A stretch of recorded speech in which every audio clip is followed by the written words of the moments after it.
If you've ever felt like you're in a one-sided relationship with someone, that can feel really lonely. And of course, it can impact your self-esteem. And I really want to help you address that, to establish healthier communication and boundaries. So I've answered some of your questions on this topic to help you navigate this issue. And here's the first question. My boyfriend lost his job last year, and I have supported us financially ever since. I didn't actually mind to begin with, but I don't see him making any effort to find employment or even to look after himself. It seems like it's just the status quo that I pay for everything. How can I sensitively address this? Because it's making me feel resentful. Well, that is indeed a very difficult problem.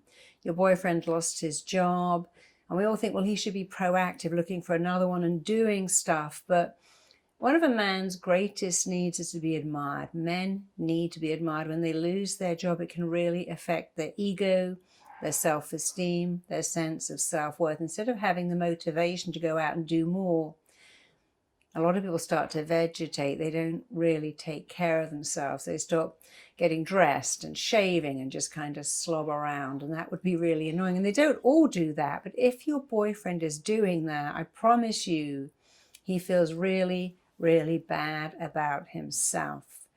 And you have to do everything that you can to help him. I'll start with the pooling your money. So there's several things you can do to help. First of all, pool your money just for the moment, even if you don't want to. Put it in a joint account and call it our money. This is our money, like this is our house, and we're both going to spend this money on things that are essential. And then talk about what he could learn. Find out what he loves to do. Sometimes losing your job, which is the worst thing, can sometimes be the best thing because it opens your mind to other possibilities. What does he love to do? You need to ask him what he absolutely loved to do between the age of 7 and 14, more or less, because that is a key indicator of his unique skill set, his area of excellence. And maybe he could learn a new skill, train in something new. There's always something new that you can do. So he has to really think long and hard, like, what would I love to do? Maybe you could ask him these 5 questions. I love asking people these questions. Here's number 1. If you won the lottery tomorrow and you never had to work again, ever, what would you do with your time? Second question is, if you only had 5 years to live, you had some awful illness that you wouldn't be sick, you could still carry on, but you wouldn't be here after 5 years. How would you spend your time? People say, well, travel around the world, of course, but after that, what would you do? If you could have one wish and you could only succeed, what would that wish be? What have you always wanted to do but held yourself back from because of the fear of failing? Ask him those questions and then ask him the 5th one, what makes his heart sing? What is something he does that makes him feel amazing? And I'm telling you this because many years ago, a man wrote to me and said, I've lost my job. I'm in a very deprived area. I can't get another job. And I can't even hold my head up. I don't get out of bed. I don't shower. I don't shave. I just feel like a waste of space. And I asked him those very same 5 questions. He said, well, I'd love to, I've always wanted to coach kids, but that doesn't pay very well. And so what he did, which was an amazing thing, is he started a football group and he began to coach children. There was no money in it, but he coached kids in his area in football. And then he realized that they could really benefit from IT skills. We began to also coach them in IT. Of course, I'd love to say, hey, he got a paid job in IT and football. I don't know if he did because we didn't stay in touch. But he said, I feel so good. I'm getting out of bed. I'm excited. I'm making a difference in the lives of these kids. I'm getting them off the street and I'm helping them. I've got a little club going on. And all of that came about because he took the time to really think, what would I love to do if I didn't need a salary?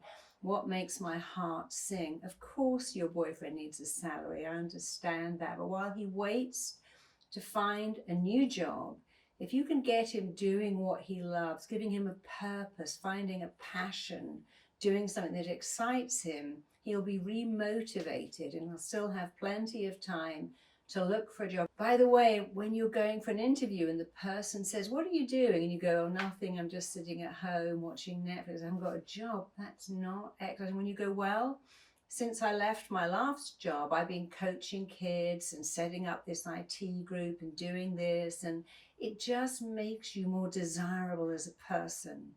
So he's lost his mojo, he's lost his motivation, he's lost his sense of who he is, and that is so important to a man. And that's very hard for you because you have lost something as well. This great guy that contributed financially, who had a sense of self-worth. And the worst thing you can do is diminish him, criticize him, and say things like, "Come on, get out of bed. If I'm working, why don't you tidy the house?" That would be very fair, of course. It's not the ideal thing to say right now. Help him as much as you possibly can. Find out his interests, find out his passions, help him. Of course, you can also say, "Hey, I just came across this," or "Have you thought of doing that?" But help him feel good about who he is, why he's on the planet. I believe that every single one of us has a gift and something unique to share. And so many of us go straight in, "Well, this pays the bills and I've got security here." And I see many clients in their 40s and 50s going, "Wow, I feel so depressed now because I never sat down and thought, what would I love to do?" I went straight into the family accountancy firm, straight into law, and I'm really unfulfilled. So this may be a chance for him to find what he's always wanted to do and be amazing at it. And many people do say, "When I was fired, it was the worst thing. I lost my job, it was the worst thing." But looking back, it was the best thing, rather like saying, "I got dumped, it was terrible, and then I found somebody way better." So help him feel good about himself, help him grow self-esteem, self-worth, focus on his gifts, his talents. Everybody has something that they are uniquely good at. Help him find out what that is. Be sensitive to who he is, and remember, this will pass. And then think about how you would feel if you had lost your job and he was paying for absolutely everything. You would feel probably less than. And you want him to feel more than. You want him to feel more than enough, not less than. And you sound like an amazing, caring person. The very fact you put that word in, sensitively, means that you are sensitive to his needs and indeed yours. So pool your money for the moment.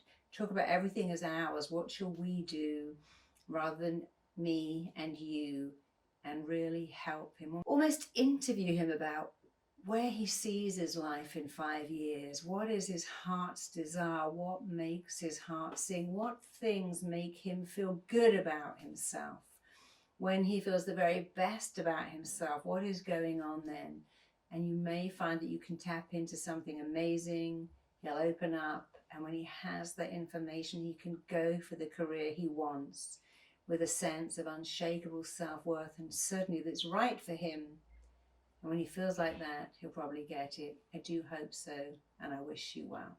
Since my best friend had a baby 18 months ago, I feel like I have been sidelined. I always make the effort to message her, to try to arrange, and I phone her, but it's a difficult time for her. She just doesn't have the time to reply to me, and I don't have children. I understand it's very different for her now. Has this become a one-sided friendship, or should I be more patient with the situation? Well, if you really, really love your friend, your best friend, the best thing you can do is really fall in love with her baby. Go to visit, be interested in the baby. Remember, babies grow up so fast. Right now, she has an 18-month-old baby that takes her time, that takes her attention, that definitely takes her energy. In another 18 months, that baby may be in nursery. In another 2.5 years, that baby will be in school. And if this is your best friend who means so much, you just have to give her time. She isn't going to become the single girl with lots of time to talk on the phone. And even her interests have changed. She'll be interested in everything 18-month baby related, where you are not. But don't give that friendship up. You just have to include the baby, still go to the park, go for coffees, go for lunches, understand she's going to be very focused on her baby, but that doesn't mean she is not focused on you. Nature makes women super focused on their baby when their baby is dependent. That's why a mother can sleep through a truck backing up in the street, but the minute the baby whimpers, they wake up. Nature has decided when you have a dependent baby, you must be totally tuned into that baby's needs so that you can look after it. That can be a little vexing when you don't have a baby and your friend is distracted by every little cough or whimper or movement. But you see, for something to bother you, it has to be what I call PPP. The first thing is it must be permanent. Well, this is not permanent. This baby is 18 months old. In a few years, that baby will be a 5-year-old going to school, and you may have had a baby by then too. So it isn't permanent. Children grow up, they become independent, they have activities. The stage of being a dependent baby does not last long. It is not permanent. The second thing, it has to be pervasive. It means it has to go on all the time. And as that baby gets a bit older, it will be sleeping, it will be doing other things. And you may find that your friend will have time again to spend ages on the phone, talking to you, returning your messages, chatting to you, meeting you, hanging out with you. And the third thing, it is not personal. That baby has not replaced you. It's taking all of your friend's time, all of her attention. Often husbands, partners say, since my wife had a baby, I feel excluded. I feel left out. It's how they feel, but it's not real. That baby is not replacing you, but it's how it feels. Right now, some people feel like that when their friend gets a pet. You know, they're all over the dog and the dog is their world and they bring the dog everywhere, even to a restaurant, and it's all about the dog. And I resent that dog because it's taking all my friend's time. So I get that. I understand that. But I know when I was single, my sister had a baby. I loved that baby. Many of my friends had babies before me.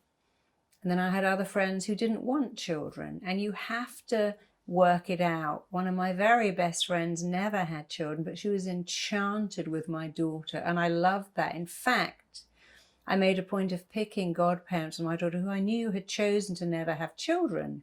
I thought, well, they'd be great godparents if they never have children themselves. And they actually were. So be a really good friend. If you want a friend, be a friend. Remember that right now, she can't give a lot. Of friendship is where you give and take. The balance should be I give, I receive, you give, I receive, we give and take. But she can't give you a lot right now, but you can give a lot to her. Be there, be supportive, understand that she can't always return your calls because this little baby is consuming. But understand it doesn't last. And think how you would feel if it was reversed. If you suddenly had a baby that didn't sleep well, that needed a lot of attention, and your friend was saying, hey, when can we go out? Why aren't you returning my calls? We used to spend so long going shopping, going to the gym, and I feel I've lost you. See, this doesn't just happen when you have a baby. It can happen when you get married, when you find a partner that your other friend says, I kind of feel really left out and I feel I've lost you. You're not there for me. But a good friend understands that this will pass. This will go. So imagine how you would feel if it was the other way around. You want her to be the friend she used to be, and I get that. But just for the moment, she can't. But you can still be an amazing friend. Give more. Be there. Be understanding. And try to really love that baby because they are kind of amazing little creatures. Be there and let this friendship weather it. I've had some friends in my life for 35 years, friends I went to school with. My best friend at school never had children, and yet we've maintained that friendship for all of these years.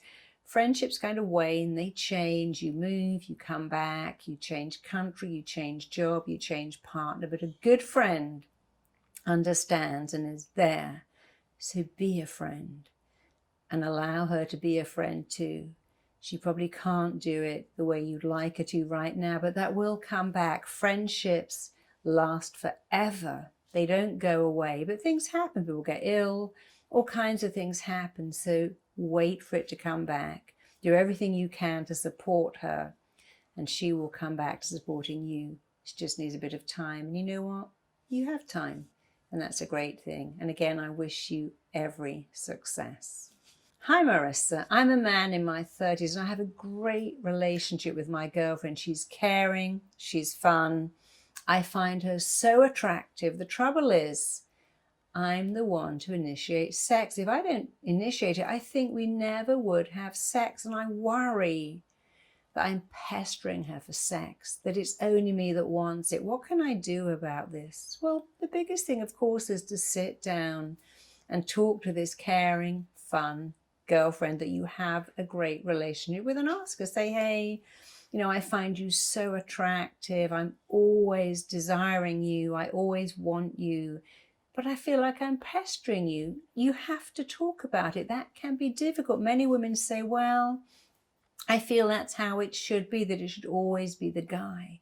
Or they might go, well, I'm not always in the mood, but actually once you begin it, I get in the mood. I don't know why she doesn't initiate sex with you. You don't seem to know why either. Ask her why. She may say, I've got a to-do list. Every day I wake up with all these things to do, and somehow sex is the last thing. And actually, when you initiate it, I really like it, but it just doesn't occur to me. She obviously has no idea that this bothers you. You must talk about it. Ask her why you always initiate sex. Say to her, if I didn't initiate sex for the next 6 months, what would happen? Would you initiate it? Do you not care about it? Do you have a low sex drive? You have to ask her. And I think you have to not believe that you are pestering her for sex. That's a horrible word. I'm pestering her. She is your partner. You have a great relationship. You said that. But this is what a great relationship requires. It requires best friend chemistry, which I think you have. It also requires sexual chemistry. And it also requires respecting and admiring the other person. You haven't actually said something interesting. How is the sex? I'm not going to say the word pester your girlfriend. When you actually do have sex, is it good? Does she like it? Is she orgasmic? Do you enjoy it? Because if that is the case, then it sounds like she's probably got this belief. You see, one of my clients said to me on her wedding day, her mother said to her, never initiate sex, because they came from a culture where women mustn't do that. And the girl said, it took me a long time to realize that my mother was wrong. She came from another generation where women were seen as vulgar, even hoary, if they even enjoyed sex. It was like, oh no, I've got to be very demure and prim and proper. So who knows where that's come from? You wouldn't believe the amount of clients I see whose mothers say things like, don't touch yourself there, it's dirty. Don't let a man touch you there. I've had women who say, I can't enjoy my partner performing oral sex on me because my mother told me that my vagina was a dirty, horrible, smelly thing that I must wash all the time. And of course, that's completely wrong. But we are products of our upbringing. We learn what we live. And I have no idea what your girlfriend has been told, and even what happened in previous relationships. I actually worked with a man who said, I can't stand it when my wife responds to sex. I like it to be really quiet. I can't stand all that screaming and moaning, which was so peculiar. But you know what he discovered? He could hear his mother having sex. She had a lot of partners, and he heard this, and it really disturbed him. And when he was with his wife and she was moaning, and he didn't like that at all, he wanted to be very quiet and still. And she said, well, I can't really enjoy that. But we go into a relationship, we have a belief, our partner has a different belief. They don't always meet in the middle. If she enjoys sex when you initiate, that's a great thing. And that tells you something. She enjoys sex, she likes sex. However, she must have a fixed belief that it's my job to initiate it, not hers. And you're never going to work that out unless you talk to her. When you love someone, work it out. It can be very hard to make that conversation. But hey, put on a movie. Watch a movie where the girl is all over the guy and dressing him, and then say, hey, I'd love you to do that to me. Don't go, why do you never do that? You never do that. I never see you ripping off my shirt. Just say, wow, I would love you to do that to me. Could you do that to me? That would be so exciting. So really watch some films where the woman is initiating sex, enjoying sex, and say to her, have you ever felt like that? Don't be judging. Don't be critical. Don't be accusing. Be open. Be curious. Maybe even ask about previous partners, because they can wire us into believing we do this or we do that, and that's wrong and that's right. Ask her about her parents. Ask her about her friends. Only in asking her can you find out. But if you love each other, you must work this out. You have best friend chemistry. That's great. I actually don't know if you do have sexual chemistry once it gets going, but it sounds like your problem is that you feel you have to ask. You're always the one.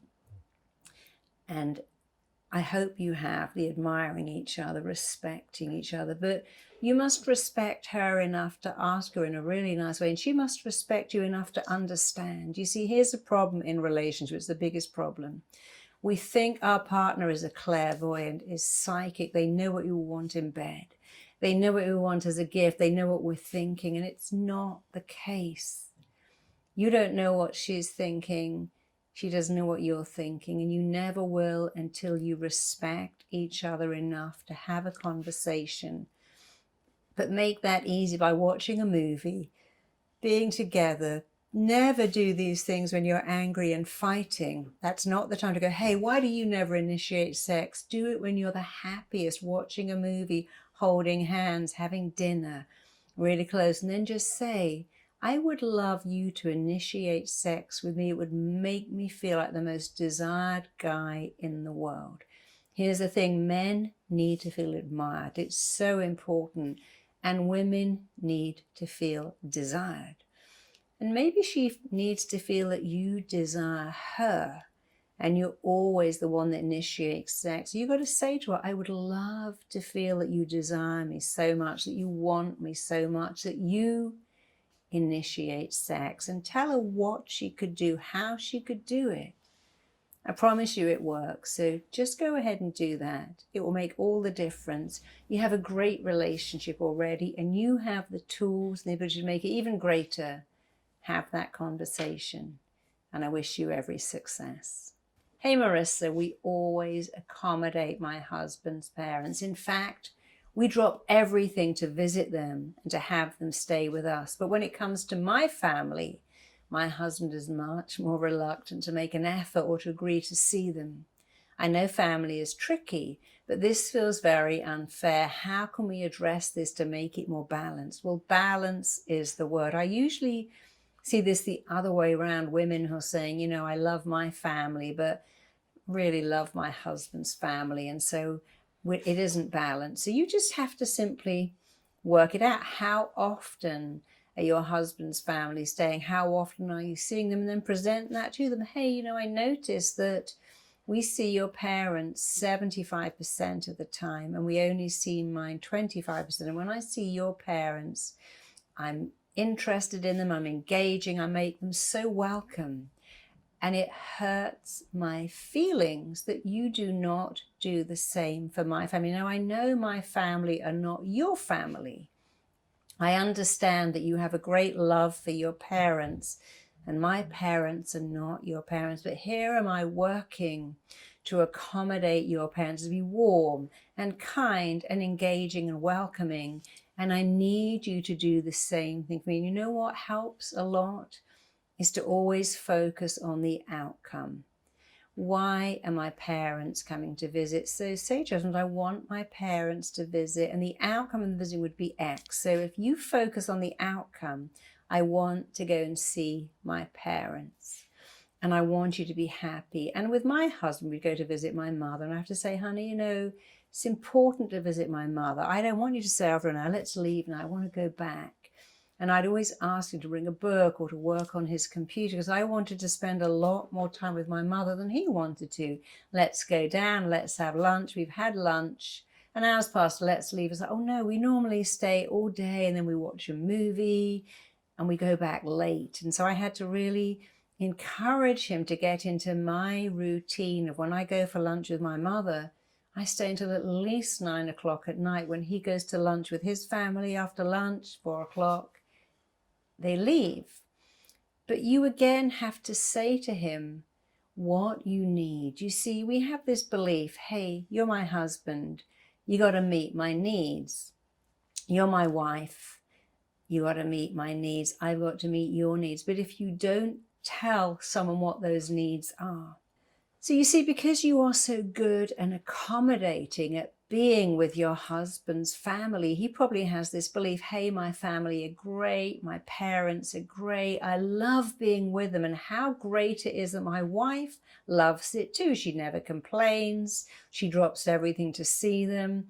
It's so great. She likes them like I like them because they're great, because you have done such a good job of making him believe that. But with your parents, everything is, well, it's not the same. I don't really want to see them as much. It's a bit of work. Because he isn't doing what you do. You are being a great supportive wife, supporting him in being with his family. And you have to tell him, hey, this is how it is. I truly like your parents. But if I didn't, I would still make an effort for you. I understand the outcome of having your parents stay, and staying with them makes you happy.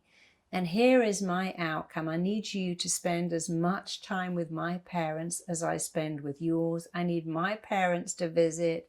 I need you to visit as much as we visit. You have to make it balanced. You have to make it equal. This is a conversation that happens again and again. And when children come along, even more so, because then it'll be like, well, how come your parents have more of the grandchildren or my parents have more? You must work this out now. I think you've been so good, so accommodating and so nice that he truly does think you like his parents as much as he does. And maybe you do. But he owes it to you to make an effort with your parents. When you marry someone, you take in in-laws and sisters and all kinds of people that you didn't choose. But you've chosen him, and you've chosen to integrate his family into your life. He has chosen you, and he must choose to integrate your family into his life the same.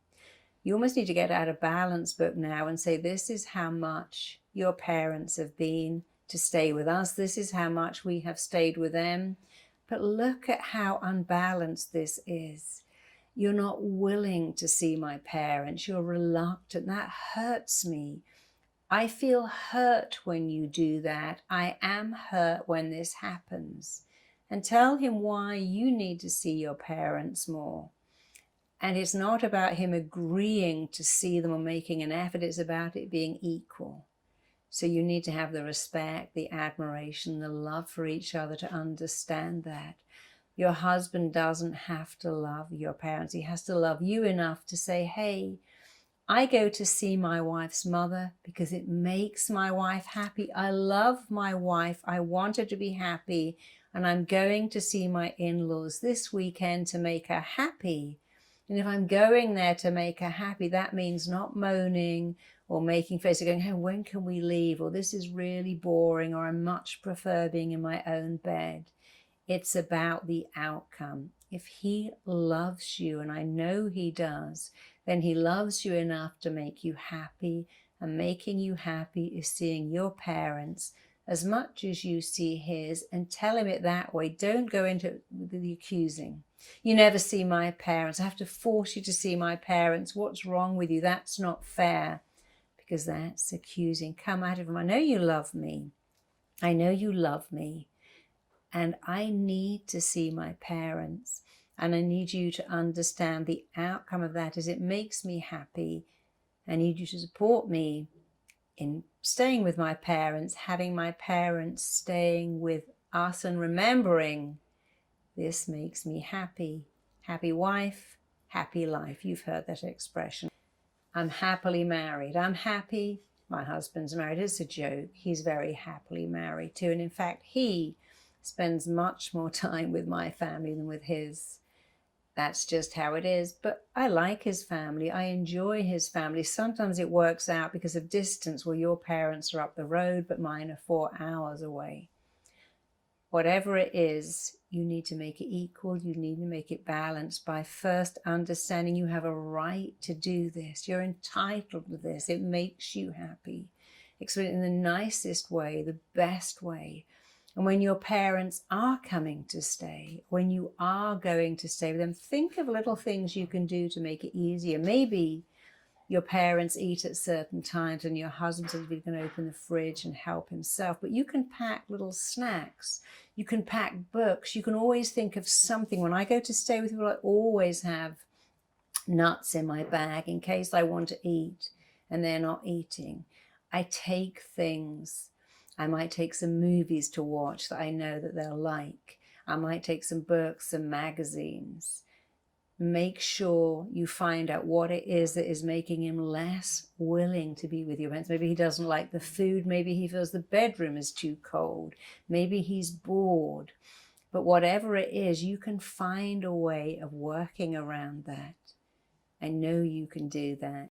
Check out my next video here. Play the only part we've ever known, and then you make that part your own way. You go, you know what? I think it's time for a new part. I was told I could never, ever have children.